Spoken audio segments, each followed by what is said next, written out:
Hello students, कैसे हैं आप सब लोग। उम्मीद करती हूँ सब अच्छे होंगे और स्वस्थ होंगे। मैं Meena Rana ICT virtual class में आपका स्वागत करती हूँ। स्टूडेंट्स, हम पढ़ रहे हैं क्लास 12 की रिलेशन एंड फंक्शन के previous year question.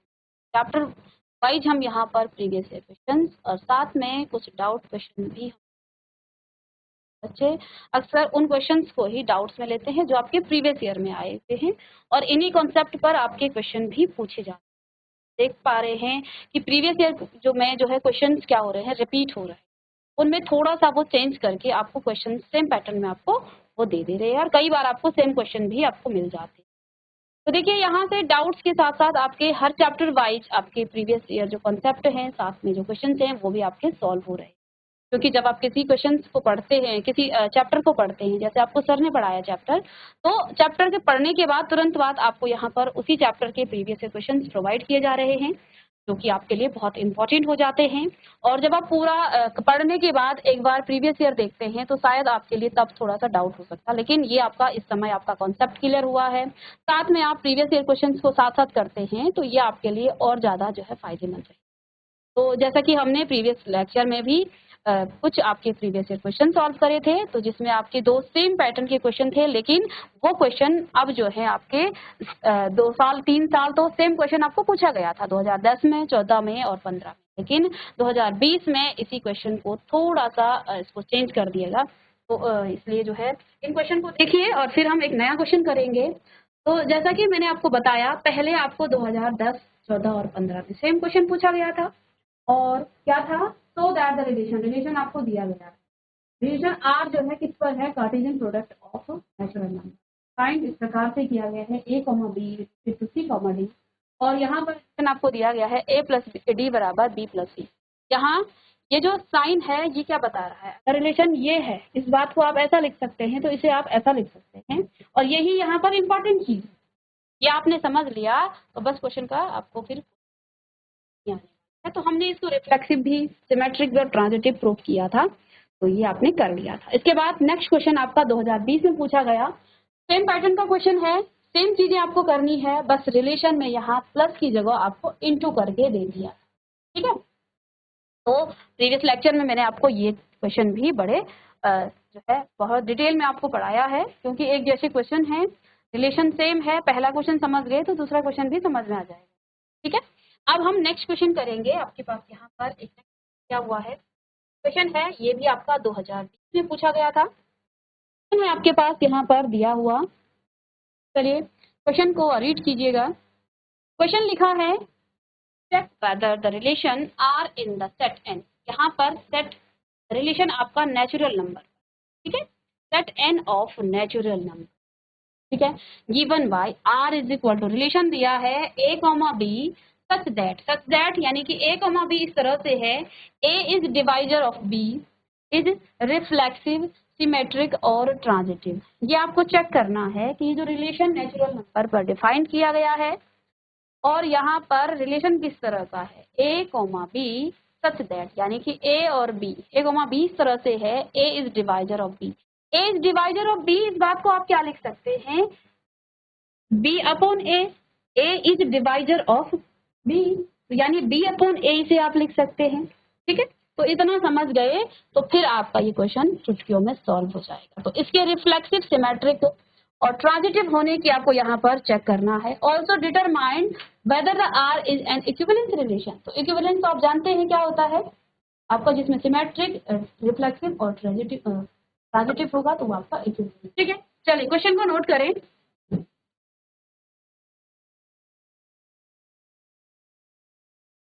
Question note कीजिएगा और क्वेश्चन नोट करके हम इसको थोड़ा सा छोटा कर लेंगे। तो लिखिएगा, इंपॉर्टेंट क्वेश्चन है ये भी, check whether the relation are in the set n of natural number given by r। Relation है वो किस तरह से है, a comma b such that a is the divisor of b। चलिए क्वेश्चन नोट डाउन कर लिया।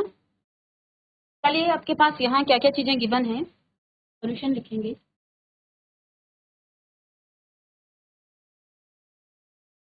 तो सबसे पहले r in the set n of natural number, सबसे पहले लिखिएगा r in the set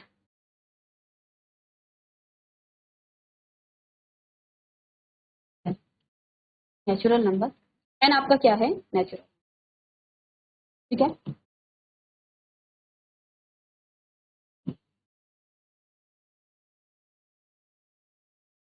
are in the set natural, okay. यहाँ पर आपके पास आर क्या दिया है, R A comma B such that, यानी कि ए कॉमा बी इस प्रकार से है, A is divisor of,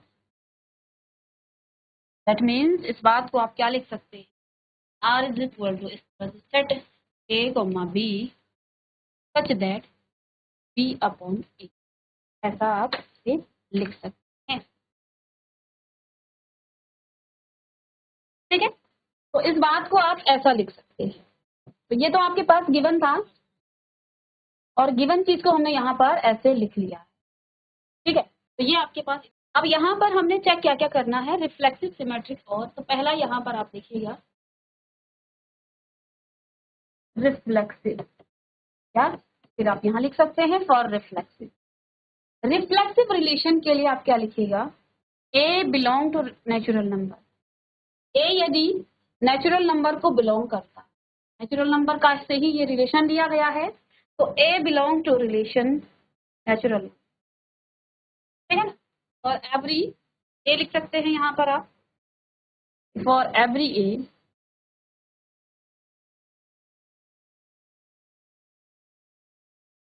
for every a belongs to natural number, okay. और अगर आपने ऐसा लिखा है, अगर ए नेचुरल नंबर को बिलोंग करता है, तो अब हम क्या कहेंगे इस रिलेशन से, A is divisor of B, A is divisor of B. Reflexive relation कहता है कि यदि कोई एलिमेंट नेचुरल नंबर से बिलोंग करता है जो रिलेशन में है, वो खुद के साथ यहाँ पर क्या होना चाहिए, रिलेशन में होना चाहिए, यानी कि ए जो है खुद को भी डिवाइड करना चाहिए। और देखो कोई भी आप ए ले लीजिएगा, ये खुद को डिवाइड करेगा, तो इसको आप लिख सकते हैं A is divisor of A, A is divisor of A. और क्योंकि A is divisor of A आ गया है, ए को ही क्या कर रहा है, डिवाइड कर रहा है, ठीक है ना। तो आप यहाँ पर क्या लिख सकते हैं, तो A comma A belongs to relation R, या फिर इस बात को आप क्या लिख सकते हैं, इसे आप लिख सकते हैं ए रिलेटेड टू ए। और जब ए रिलेटेड टू ए हो गया, इसलिए ये जो आर है, ये आपका रिफ्लेक्सिव रिलेशन होगा, ये आपका रिफ्लेक्सिव रिलेशन। इतना आपको समझ में आया, बहुत इजी क्वेश्चन भी है और अच्छा क्वेश्चन भी है। तो आपके पास यहाँ पर गिवन था आर क्या है, आर कहाँ से आया है, नेचुरल नंबर से।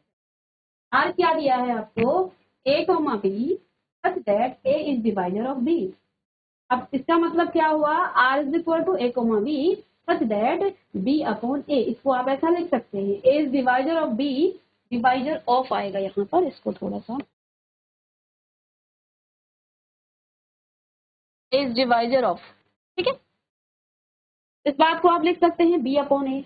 रिफ्लेक्सिव रिलेशन के लिए हम क्या कहते हैं कि अगर ए किसी नेचुरल नंबर से बिलोंग कर रहा है, तो इस रिलेशन के अकॉर्डिंग ए खुद को भी डिवाइड करना चाहिए।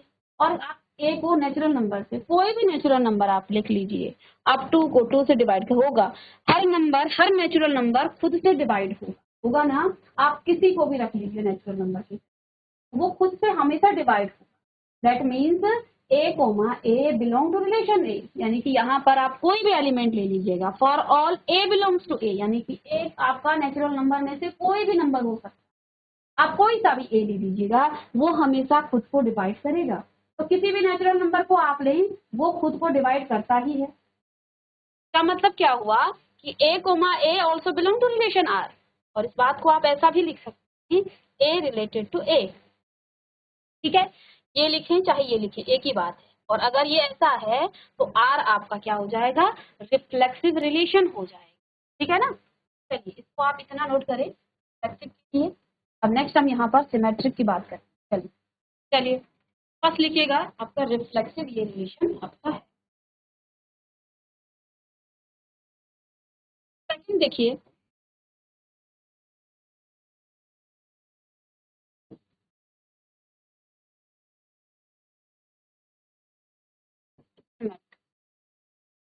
सिमेट्रिक के लिए देखेंगे हम, ठीक है। सिमेट्रिक के लिए हम क्या कहते हैं, अब देखिए यहाँ पर आप कहेंगे A comma B belong to relation,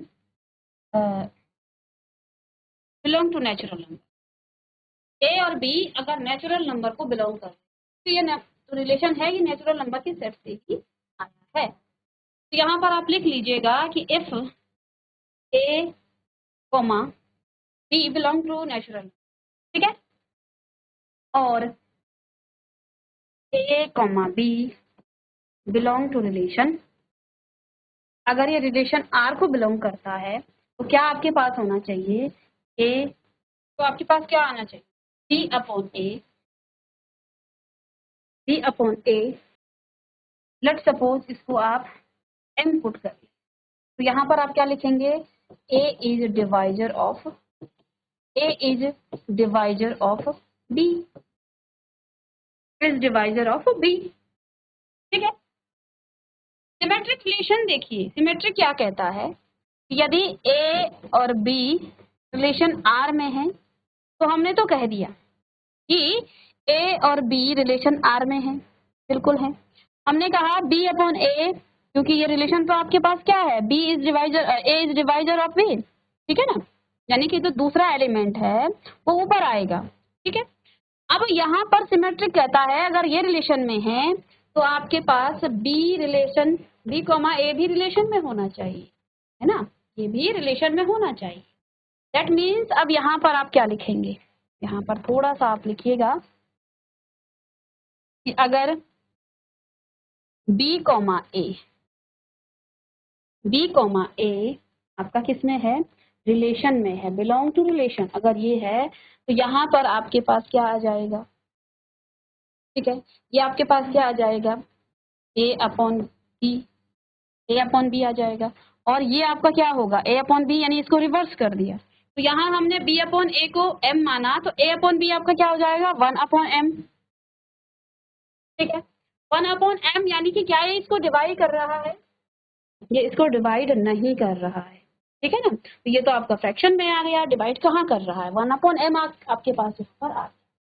तो अब यहाँ से आप सिमेट्रिक रिलेशन के लिए क्या कहते हैं कि बी अपॉन ए तो आपके पास क्या आया, एम आया, लेकिन जब आपने ए अपॉन बी लिया, क्योंकि अगर ए भी इस रिलेशन में है तो बी ए भी होगा, इस रिलेशन के अकॉर्डिंग यहाँ पर ए ऊपर आ जाएगा, क्योंकि पीछे वाला जो एलिमेंट है वो क्या है, वो ऊपर आएगा, पीछे वाला जो एलिमेंट है वो ऊपर आया था, तो इसके अकॉर्डिंग हमने बी अपॉन ए बराबर क्या लिख दिया, ये इसका उल्टा हो जाएगा, ठीक है ना, तो ये 1 अपॉन एम, तो अब ये 1 अपॉन एम क्या इसको डिवाइड कर, ये तो फ्रैक्शन में आपका नंबर आ गया है, ठीक है ना, तो ये इसका बिल्कुल उल्टा हो जाएगा।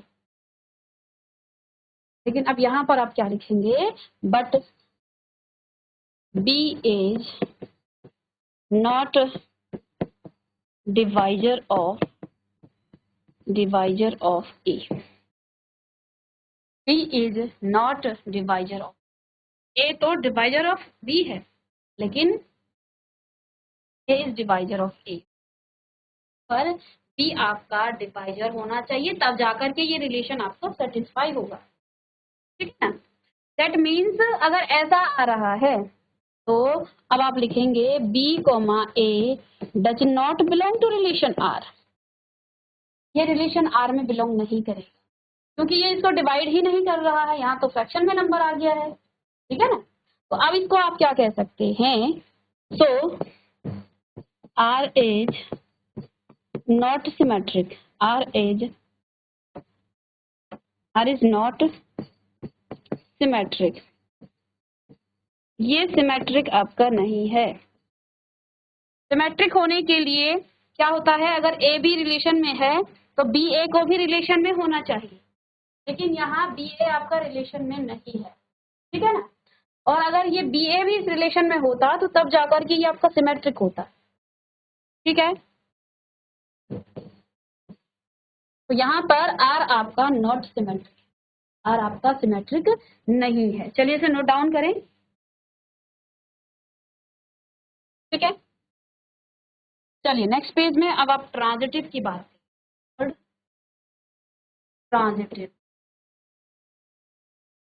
ट्रांजिटिव रिलेशन, ट्रांजिटिव की आप बात करें। चलिए for transitive relation, let suppose यहाँ पर आप लिखें a, b। अगर a, belong to relation r है तो यहाँ रिलेशन क्या है, b अपॉन a आप लिखेंगे, b अपॉन a। और b upon a that means इसको आप यदि m लेट करें और इसे आप इक्वेशन नंबर 1 पुट करें, ठीक है ना। तो हम नेक्स्ट लाइन में इस तरह से लिख सकते हैं, ठीक है। सपोज दैट आपके पास ट्रांजिटिव में यहाँ पर कोई दूसरा रिलेशन है b, c। किसी रिलेशन r में है, तो यहाँ से आप क्या लिखेंगे, c upon b is equal to n, c upon b is equal to n, ऐसा आप लिख सकते हैं, ठीक है। और ये आपका इक्वेशन नंबर 2 है। आप इक्वेशन नंबर 1 और 2 को मल्टीप्लाई कर दीजिए, इक्वेशन नंबर 1 और 2 को आप मल्टीप्लाई कर, ठीक है। मल्टीप्लाई करेंगे तो लेफ्ट हैंड साइड क्या है आपके पास, b upon a multiply by c upon b is equal to right hand side में m इंटू n। अब देखिए b से b कट गया और ये आपके पास आ गया है c upon a is equal to m into. अब आप देखिए यहाँ पर upon a is equal to m into n, that means c और a का भी या a और c का भी रिलेशन है। इस बात को देखो, यहाँ पर आपके पास 2 नंबर का क्या आया है, प्रोडक्ट आया है, दैट मीन्स इसको ये जो है पूरी तरह से क्या कर रहा था, डिवाइड कर रहा, क्योंकि ये डिवाइड कर रहा है किसको, c upon a upon b। यहाँ पर a is divider of b, यहाँ b is divider of c, तो आपके पास a is also divider of c। इस बात को आप आगे क्या लिख सकते हैं, a, c belong to relation, ऐसा लिख सकते हैं, ऐसा आप बिल्कुल लिख सकते हैं, a, c also belong to relation r। Transitive के लिए आप यही तो प्रूव करते थे कि अगर किसी रिलेशन में a, b है एंड b, c किसी रिलेशन में है, दैट इम्प्लाइज a और c का भी रिलेशन होगा, वो भी उस रिलेशन में आएगा। और यहाँ पर हमने यही चीज प्रूव है ना, ये हमने प्रूव कर दिया कि ये आपका क्या है। तो अब क्या क्या चीजें आपने सीखी, ये जो रिलेशन है ये आपका रिफ्लेक्सिव तो है लेकिन सिमेट्रिक नहीं है, रिलेशन आपका रिफ्लेक्सिव है, सिमेट्रिक नहीं है, और ट्रांजिटिव भी है। तो आपको क्या क्या चीजें क्वेश्चन में दी थी कि आपको इसकी रिफ्लेक्सिव, सिमेट्रिक और ट्रांजिटिव को प्रूव करना था, और R इज एन इक्विवेलेंस। तो देखो यहाँ पर सिमेट्रिक नहीं है तो ये आपका इक्विवेलेंस भी नहीं होगा, ठीक है ना, ये भी आपसे पूछ दिया गया था इसी में। तो अब आप क्या लिखेंगे, यहाँ पर लिखेंगे hence R is a reflexive,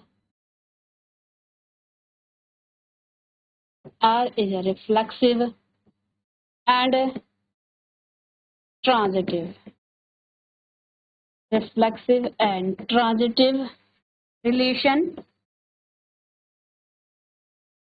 but not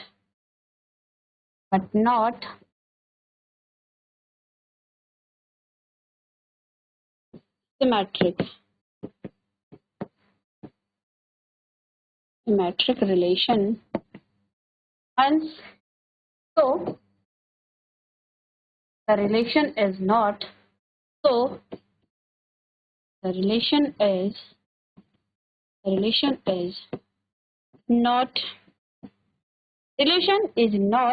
equivalence relation.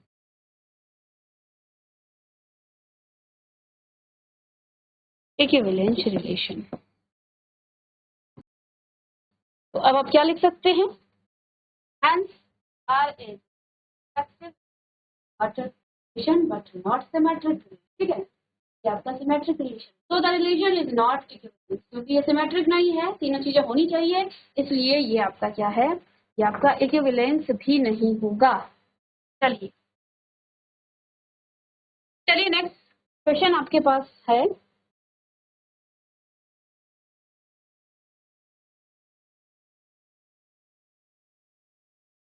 Next question क्या दिया है, check if the relation R in the set R real number. ये जो रिलेशन है ये आपका रियल नंबर के लिए दिया है, ठीक है। Defined as R is equal to A comma B और A is less than B is symmetric और ट्रांजिटिव। इसकी आपको रिफ्लेक्सिव नहीं चेक करना है, इसमें आपको बताना है, इसको शो करना है कि आपका ये चेक करना है, आपको शो नहीं करना है, चेक करना है ये रिफ्लेक्सिव और सॉरी सिमेट्रिक और ट्रांजिटिव है। 2020 में ये क्वेश्चन पूछा गया था। चलिए अभी जो सेट है आपका वो आपका रियल नंबर पर डिफाइंड, रियल नंबर पर डिफाइंड, ठीक है। चलिए सेट आपका, और यहाँ पर आपको दिया हुआ है आर रिलेशन किस तरह से दिया है, A comma B such that A is less than B, ये आपका क्या है, सिमेट्रिक। इस प्रकार से ए क्या है, बी से छोटा है, ठीक है। तो अब हमें सिमेट्रिक चेक करना है।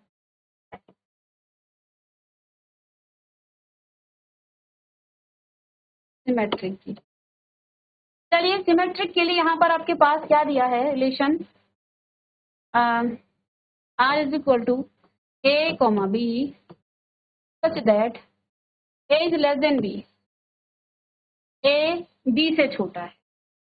सिमेट्रिक के लिए आपके पास क्या होना चाहिए, ठीक है। तो यहाँ पर आपके पास क्या दिया है कि if a is less than b, अगर ए बी से छोटा है, ठीक है, क्या अब सिमेट्रिक के लिए क्या होगा, इसका रिवर्स हो जाता है, बी इज लेस देन ए। क्या ऐसा पॉसिबल है, अगर ए बी से छोटा है और बी ए से कैसे छोटा होगा, वो तो यही हमने बोल दिया, तो ये ऐसा नहीं हो सकता है, ठीक है ना, क्योंकि ऐसा नहीं हो सकता है, B is not less than A, इसलिए आर इज नॉट सिमेट्रिक।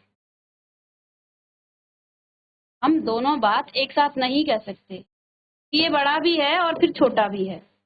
यहाँ तो हमने कहा बी जो है ए से बड़ा है, अब हम कह रहे वही बात कि बी ए से छोटा है, तो दोनों बातें एक साथ नहीं चल सकती, इसलिए ये आपका सिमेट्रिक नहीं है, ठीक है ना।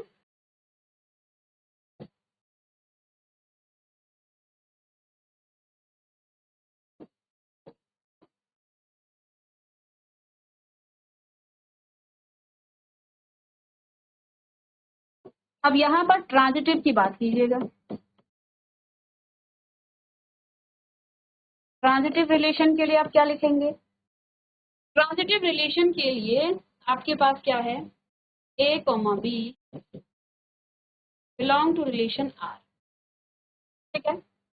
इसका मतलब क्या हुआ, A is less than B, ये तो आपने इक्वेशन नंबर 1 मान लिया, और अगर हम कहें b comma C belong to relation R, इसका मतलब क्या हुआ, b is less than c, इसको आप इक्वेशन नंबर 2 मान लें, ठीक है। अब यहाँ से इक्वेशन 1 और 2 से आपके पास क्या आ गया है, क्या आ गया है, A is less than B less than C, ठीक है, that implies A is less than C, ठीक है। और जब A is less than C आ गया, इसका मतलब यहाँ पर A comma C belong to relation R, इसका मतलब ये आपका क्या है, ये आपका ट्रांजिटिव रिलेशन हो जाएगा,